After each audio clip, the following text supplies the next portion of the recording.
तुरेकेला police को बड़ सफलता मिली 450 बोतल एक कप सिरप जबत कर पुलिस। कप सिरप व्यवसाय करथुवा बेलपड़ा थाना मळीमुंडा गाँव राजेश मेहर को गिरफ्त करा।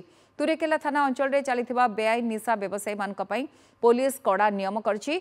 थाना अधिकारी रमाकांत साहू नेतृत्व में एक टीम गठन कर अनेक स्थान में चढ़ाऊ कर तेबे अनेक दिन है कप सिरप व्यवसाय करथुवा पुलिस जानिबा पाई मळीमुंडा गाँव राजेश घरे चढ़ाऊ कर कप सिरप जबत करछि। पुलिस राजेश मेहर को गिरफ्त कर कोर्ट चालाण करछि। जामिन नामंजूर हेबारु विचार विभाग हाजत को पठा जाइछि।